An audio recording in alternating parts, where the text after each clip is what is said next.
各位觀眾大家好，歡迎收睇 Mei-Ling 治療天。今日感情智慧系列嘅話題係霍金嘅愛情故事，希望大家喜歡。無論你哋係伴侶、親友或同事，當兩個人之間冇話題，並唔係舒服嘅沉默，而係關係變淡嘅開始。治療天嘅視頻為你不斷提供精彩有趣嘅話題，助你深化人際關係。請留言、讚好同訂閱我哋嘅治療天頻道，成為 Mei-Ling Circle 小圓圈金會員，仲可以參加我哋超級精彩嘅活動，助你擴寬視野同社交圈。歡迎瀏覽網址 Mei-Ling.hk。多謝大家。各位朋友大家好，我係 Mei-Ling，今日想同大家講嘅係霍金教授嘅愛情故事。史提芬霍金 Stephen Hawking， 佢係著名嘅英國理論物理學家、宇宙學家同埋作家，生前任職劍橋大學教授。佢喺科學上有好多貢獻，包括黑洞會發放輻射嘅理論性預測。霍金係一個提出由相對論同埋量子力量聯合解釋宇宙論嘅科學家。霍金出過8本書，其中從大爆炸到黑洞，曾經榮登英國嘅暢銷書排行榜237個星期，即係足足4年半，絕對係史無前例。佢曾經獲得無數嘅獎項，包括英美最高嘅國家榮譽。霍金患咗一種罕見嘅神經元疾病，即係肌肉萎縮性嘅脊椎硬化症。病情會隨住時間逐漸惡化。佢晚年嘅時候已經係全身癱瘓，唔能夠發聲，必須係依賴語音裝置器嚟到同其他人溝通。2018年逝世，終年76歲。霍金喺牛津大學畢業，再去劍橋深造，足足喺劍橋度過咗50幾年嘅人生。同時亦都喺劍橋大學認識咗佢嘅太太阿 Jane。當霍金被診斷患上神經元疾病後，雖然醫生只係俾佢2年嘅壽命，兩個正喺度談緊戀愛嘅年輕人依然係決定結婚。結婚改變咗霍金嘅人生，俾佢再次生存嘅動力。隨着身體狀況開始惡化，阿 Jane 不單係佢嘅太太，亦都係佢工作上嘅助手、護士、家務助理等等，同埋亦都係3個細佬哥嘅媽媽，一個好了不起嘅女人。霍金以教授嘅人工賺唔少錢，不過醫病去咗一大橛啦。佢哋仲有3個仔女要養。此外喺英國嘅 part-time 護理人係有好嚴格嘅工作時間同埋工作範圍嘅規定，價錢好貴，限制多多，所以有好多事都要阿 Jane 親力親為。霍金除咗阿 Jane 之外，拒絕任何人親密嘅接觸。換言之，阿 Jane 除咗要照顧3個細佬哥亦都要服侍佢嘅老公大小二便同埋洗衫啊、沖涼啊、餵飯啊等等。有一次佢要同霍金去覆診，但係個 babysitter 臨時就話唔嚟得。阿 Jane 要一邊撐住個老公上樓梯，另一隻手就抱住個 BB， 叫個細仔攬住佢隻腳。點知個細仔突然間放手亂咁跑，佢追唔到，就好似癲婆咁隨街大叫，希望有路人可以幫手。你試想一下佢所受嘅壓力有幾大？呢種情況發生過好多次。返到屋企，霍金有時間中就會自我封閉，好大聲咁播放歌劇嚟到發洩佢嘅情緒。呢種行為對阿 Jane 嚟講簡直就係一個折磨。然而阿 Jane 為咗3個仔女，為咗老公同佢嘅研究工作，佢除咗硬住頭皮繼續前進，覺得自己別無選擇。結果佢自己嘅博士學位足足讀咗12年，佢先畢業。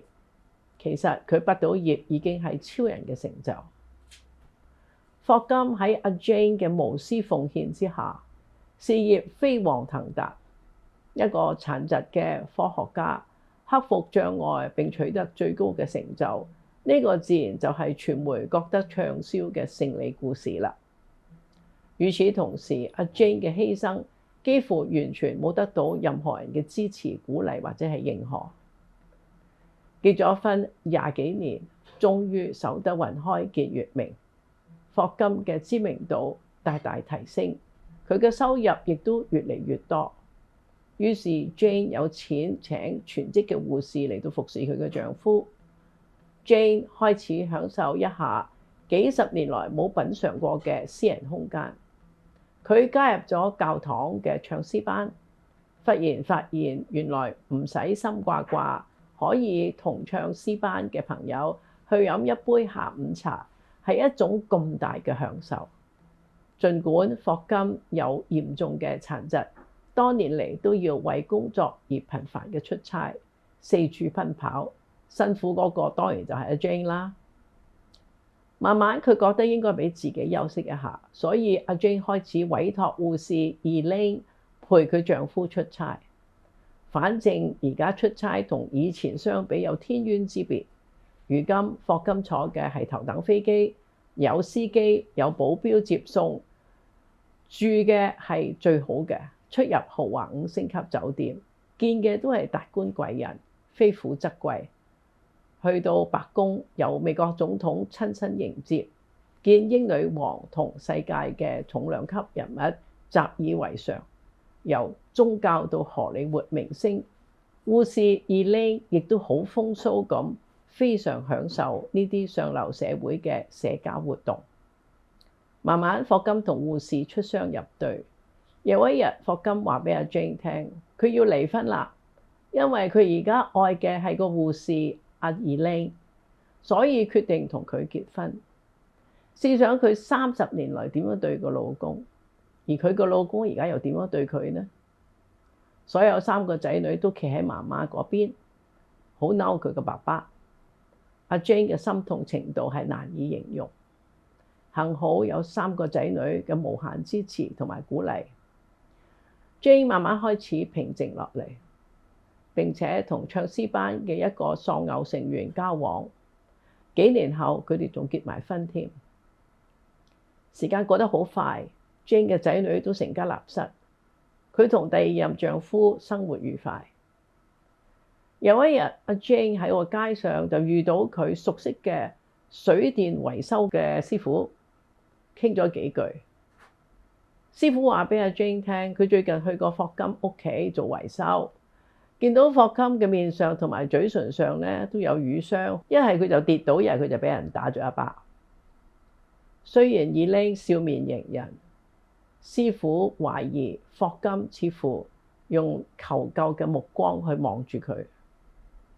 阿 Jane 聽到之後好唔安樂，佢開始故意去製造一啲巧合，特登去撞下霍金嘅家務助理、郵差、管理員等等。佢了解到幾年嚟霍金身上成日都有好多傷痕，面部黑眼圈、嘴唇經常腫脹，甚至手腕嘅骨亦都斷過一次。有一次聽講，仲有人故意將佢嘅輪椅留到喺花園嘅陽光下，成日冇水飲，搞到佢缺水、中暑同埋嚴重嘅曬傷。阿 Jane 懷疑霍金俾阿 Elaine 虐待，佢偷偷去報警。警方調查後顯示霍金經常俾人打，但係由於霍金本人拒絕提出控告，所以案件係無法入罪。阿 Jane 喺離婚前已經將霍金嘅總淨資產4000萬美元經律師樓建立咗信託基金，轉移俾佢哋嘅仔女同埋孫，留下足夠嘅錢係俾霍金同 Elaine 過上舒適嘅生活。Elaine 仲以為自己嫁咗一個億萬富豪，點知原來霍金係失時夾萬。呢一個係 Elaine 第一個失望。此外，隨着霍金嘅健康情況惡化，佢再冇興趣參加任何上流社會嘅豪門夜宴或者係時尚活動。晚晚食完飯坐喺電視前睇住個老公瞌眼瞓，悶都悶死佢啦。呢個就係Elaine第二個失望。最後Elaine終於頂唔順，佢要同霍金離婚。霍金被拋棄之後，過住非常孤獨悲慘嘅生活。阿 Jane 同佢嘅丈夫同埋仔女開咗家庭會議，佢話如果媽媽可以原諒爸爸，佢哋都應該原諒佢。一家人初步極度反對，最終都順從媽媽嘅意思。Jane 去見霍金，將佢搬到佢哋屋企嘅隔離。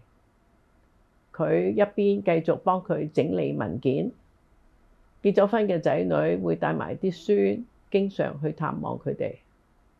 霍金晚年嘅生活，結果都係過得好幸福，有家庭嘅生活享樂。我哋喺呢一個故事學到啲咩呢？呢個故事係一個以德報怨嘅愛情故事。呢個家庭經歷咗好多年嘅痛苦同埋憤怒，爸爸嘅不忠造成咗全家深深嘅傷痛同埋失望。然而當佢有困難嘅時候，媽媽不但冇幸災樂禍，反而仲自告奮勇飛身去救佢添。呢一份超越常人嘅諒道，俾家人睇到咗希望嘅曙光。媽媽嘅慈悲心化解咗多年嚟成個家庭所積累嘅仇恨，將痛楚變為解放同埋歡樂。呢一個故事傳遞咗一個寶貴嘅人生哲理，即使面對最艱難嘅處境，以諒解嘅態度回應，可能係釋放自己最好嘅辦法。Jane 嘅行為體現咗人性中最美好嘅一面，成為大家可以學習嘅典範。希望大家喜歡呢一個故事，多謝收睇。